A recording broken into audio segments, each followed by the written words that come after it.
দেখো এই অঙ্কটা কিন্তু প্রত্যেকটা পরীক্ষায় কিন্তু বারবার আসে, তো এদেরকে আমরা সমাধান করতে গিয়ে কিন্তু পাগল হয়ে যাই, কিন্তু এদেরকে সমাধান করার টেকনিক আছে, সেই টেকনিক অনুযায়ী করলে তোমাদের একদম ইজি হয়ে যাবে, মাত্র 5 সেকেন্ড সময় লাগবে। হ্যাঁ, পুরোটা দেখো তাহলে তোমরা বুঝতে পারবে। সবার প্রথমে এদেরকে কিছু শর্ত আছে, সেই শর্তগুলোকে মেনে চলতে হবে।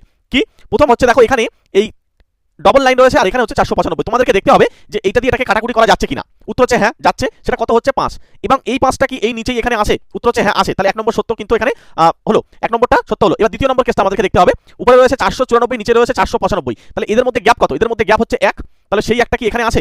যদি এই দুটো সত্য যদি তোমার মানে, তাহলে এই টাইপসের অঙ্ক তোমরা একদম ইজি করতে পারবে। দেখো আমি তোমাদেরকে একদম শর্টকাট টেকনিক বলছি।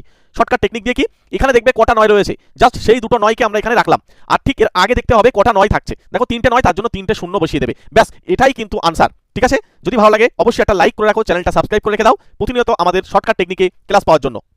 এবং তোমাদের জন্য একটা HW থাকছে, এটার উত্তর কি হবে তোমরা আমাকে একটু কমেন্ট বক্সে জানিয়ে দেবে। ঠিক আছে, তোমরা একটু কমেন্ট করো, তোমাদের জন্য এটা HW রাখলাম। এবং কোন বই পড়বে, যে সমস্ত বইগুলো পড়লে ম্যাথের জন্য তোমাদের ভালো হবে সমস্ত পরীক্ষার জন্য, সেই বইগুলো দেখো আমরা ভিডিওর নিচেই কিন্তু বইগুলো মেনশন করে রেখেছি, ওখান থেকে জাস্ট একবার দেখে আসতে পারো। চ্যানেলটাকে সাবস্ক্রাইব করে রেখে দাও প্রতিনিয়ত আমাদের শর্ট ক্লাসগুলো পাওয়ার জন্য, শর্টকাট টেকনিকের মাধ্যমে ম্যাথ ক্লাস করার জন্য অবশ্যই সাবস্ক্রাইব করে রেখে দাও, একটা ছোট্ট লাইক করে রেখে দিও। ওকে, এবং আমাদের যদি পুরো ডিটেল ক্লাস দেখতে চাও তাহলে আমাদের ভিডিও ডেসক্রিপশন বক্সে কিন্তু তার লিঙ্কও দেওয়া থাকবে। ঠিক আছে, ওকে চলো তাহলে, থ্যাংক ইউ।